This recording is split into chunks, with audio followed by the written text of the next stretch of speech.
Congratulations to Paris Saint-Germain. The way Ousmane Dembele, someone they comment and always say has an attitude problem, has bought into all the other facets of what's required in his role at Paris Saint-Germain. They look great as a team with, you know, post Messi, Neymar and Kylian Mbappe.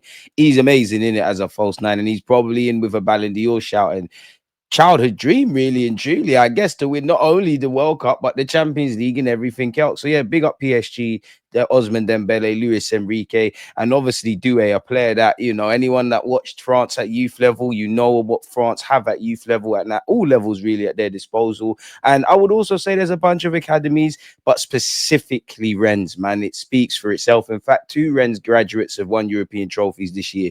Doué of obviously PSG and Destiny Doué. When you look at what his name is, yeah, I'm a big fan of life, of believing things are written. You're probably written to not only be a footballer, but touch the upper echelons. I'm not going to speak about the current loanee from them lot down the road who won the Europa League, in it, the less the better. And I saw another team in my life win a Champions League, in it, really, and we're still one of the biggest teams, or one of the teams that's played the most games in the Champions League and not won it. You've got us, Atletico Madrid, I think Dynamo Kiev, and there's someone else. Now for Atletico Madrid, at least they've got the Europa in the cabinet.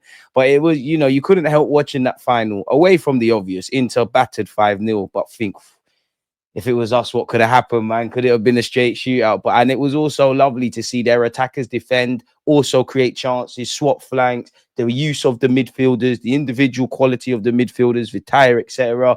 Yeah, I mean, and big up Luis Enrique. I mean, he's a serious gaffer. And this is the, you know, it's been a long road for PSG.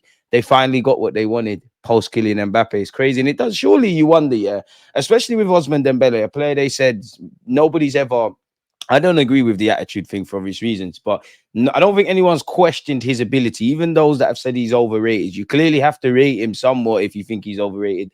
But to see him, you know, reinvent himself in that false nine, buy into the collective, you know, plenty of individuals, you know, have quality. And in previous years at PSG, you saw them stink up the place. Now, Mbappe's dream was Real Madrid. You wanted to go Real Madrid. You will win the Champions League. But it just made you wonder, what if they had Ousmane Dembele, you know, wherever?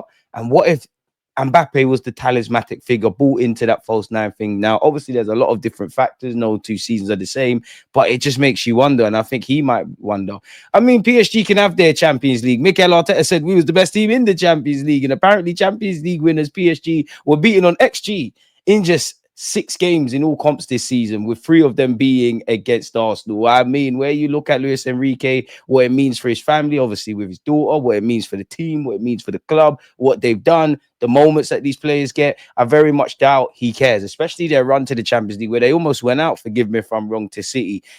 So yeah, I'm not too sure. And to be honest with you, having all XG and dominating, it just tells me that we're underperforming. Obviously, we're overperforming in that we're creating chances.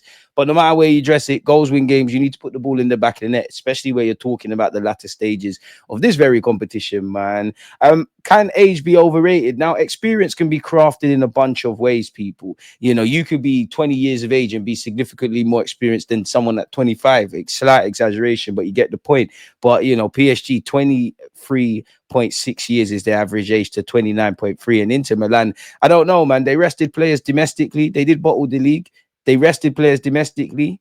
PSG didn't quite do that. And PSG, above all, just looked a bit more fresher and intense. And they've probably been the only team, quote unquote, that's found a way this Champions League to cope with, you know, the British teams, that pace and power. Obviously, a British team ain't won the chance. We get the point. They look like the only team, whether an English team has won, lost, or drawn in this Champions League from start to finish, with an ability to combat that. Uh, happy new month. I hope the 2025 has started well for you lot. I hope May was great, and I hope not just June. Happy new month once again. Smash the like button, and so on and so forth is great for you lot. The 2025 summer transfer window is officially open. Now we know it's a bit weird with the Club World Cup. It opens and closes again, but yeah, people, it's officially open. Apparently, as the most profitable club in Premier League history, Arsenal could easily spend over 200 M's with no PSR concerns this summer. So don't tell me if we don't get what we need that was thinking about PSR and walking a tightrope in that regard. And no, I'm not saying let's spend recklessly. And if you go back into February, nobody knows exactly what Arsenal are working with unless you actually work for the club. But, this was said on football.london. The club are predicted to be PSR net positive for 2023-24 to the tune of around 29 million. Now, obviously, with us getting the Premier League money, with Berta probably going to get some sales, obviously, with getting to the latter stages of the Champions League, another year in the Champions League, this is all going to help. And we probably got some sell-on clauses with a couple of players. If Emi Martinez leaves his current club, surely there's a sell-on clause in that Villa deal. The same for Aaron Ramsdale.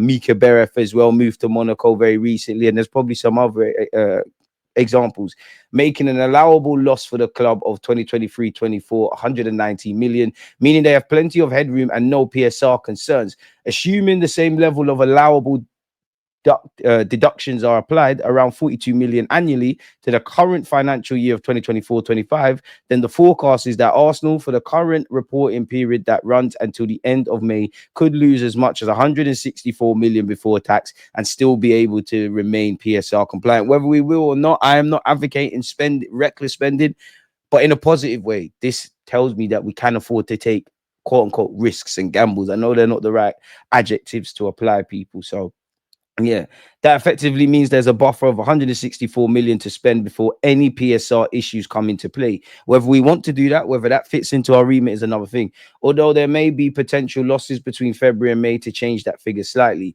But there's more in the kitty for Arsenal because of their run in the Champions League semi-final too. The Gunners pocketed around 97 million from the Champions League exploits, which would take their total available spend to around 261 million.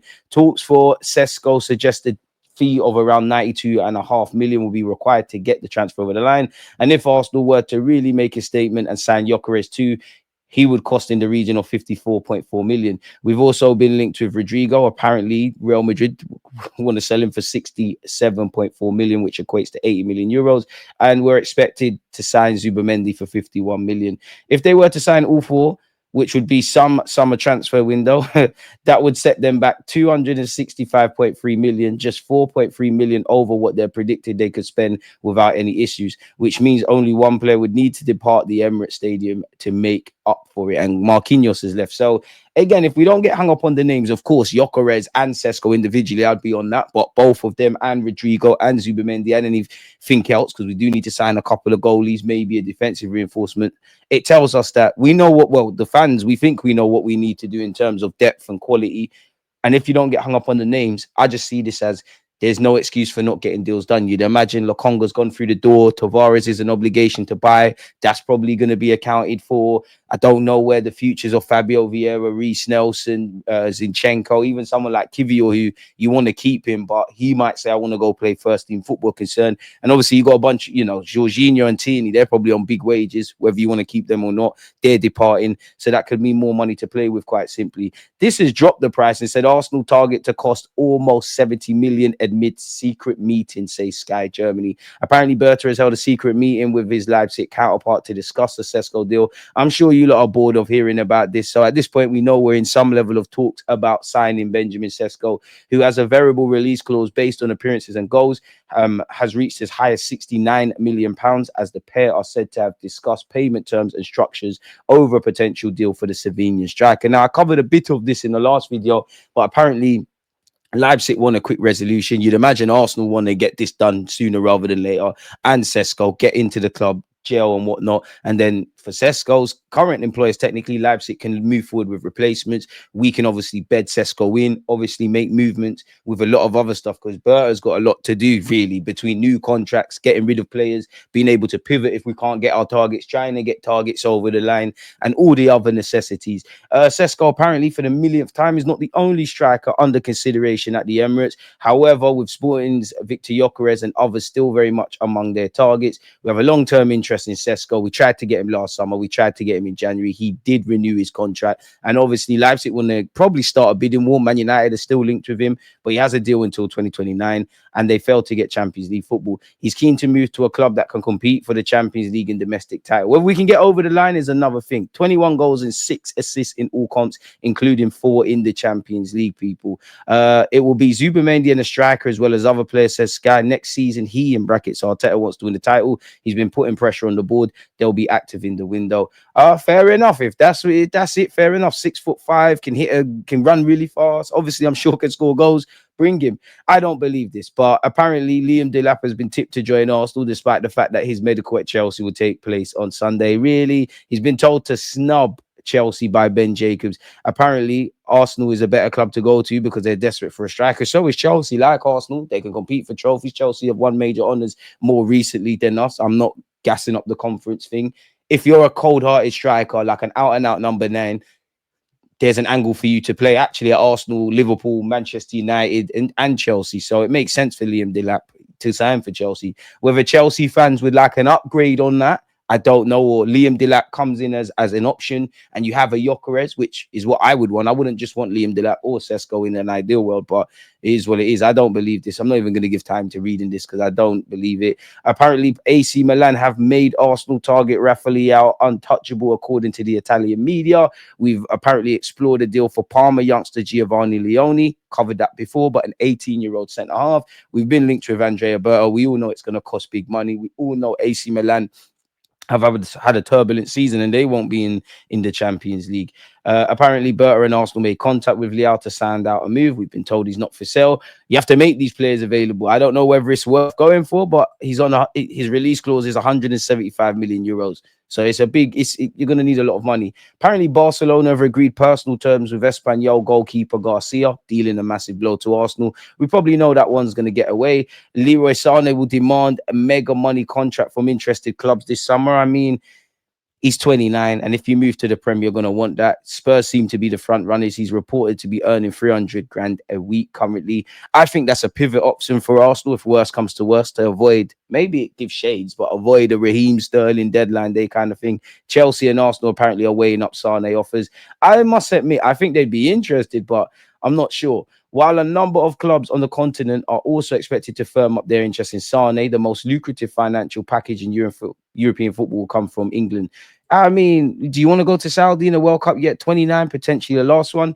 A bunch of clubs have been linked with Eze. Apparently, Bayern Munich want to sign Eze and reunite him with Elise. I'm having Eze. I don't believe Arsenal will go for it. This has said Crystal Palace would like Eze to sign a new contract with them, despite interest from fellow Premier League clubs, Arsenal, Tottenham Hotspur, and Manchester City. Chelsea are exploring the cost of a move for Nico Williams. Now they've qualified for the Champions League. He's a long-term target. Arsenal and Man United are still apparently in contention for Gyökeres. Apparently, Barcelona have come out of the running.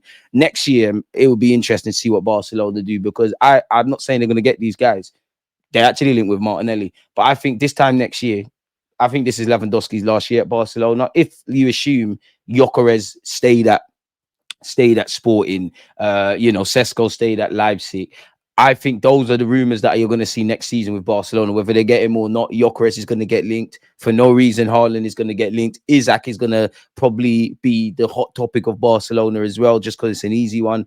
But yeah, it kind of makes sense, people, in that regards. Arsenal have been linked with Kenan Yildiz, the 20-year-old Turkish international who plays for Juventus, who has 7 goals and 5 assists in 35 games. Apparently, he ticks a lot of boxes for Arteta. He offers cover in a number of positions in attack, and his potential to develop makes him a perfect fit for Arsenal. He's going to cost big money. Eze deal looks unlikely, people. I mean, how much are they going to want? want for Eze, man. Napoli have apparently joined the Victor Gyökeres race. People, should we refresh this and see if there's anything else? Tell us, Due says, I'm leaving and I want to sign for I want to sign for Arsenal, man. Brighton have slapped a whopping 70 million price tag on striker João Pedro. Interest in the Brazilian has heightened as it appears the Seagulls are willing to do business.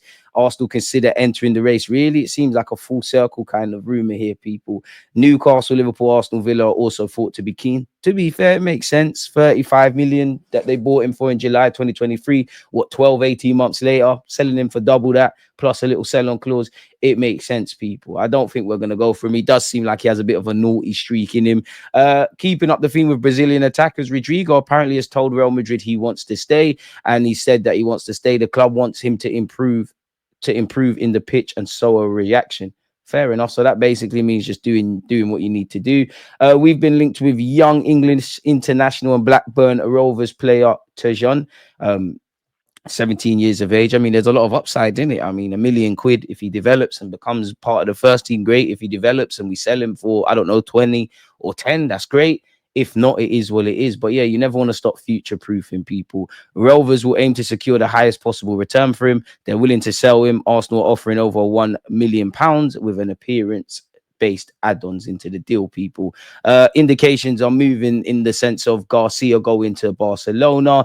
I would love Ryan Cherky. We know we're not involved. He's moving ever closer to going to City, especially with seeing what young French talents could do for you in the Champions League. It'd be nice for us to go there. We have been linked with Chelsea's Andre Santos. He has said he only has eyes for Chelsea after his form at Strasbourg. Been called up into the Brazil team, people. It'd be interesting to see what happens there, and if he'll get a chance at Chelsea. With them being in the Champions League, probably need a bigger squad. But yeah, man, just get the Gyökeres and Zubimendi ones over the line, and then let's pivot for a left winger and everything else we need.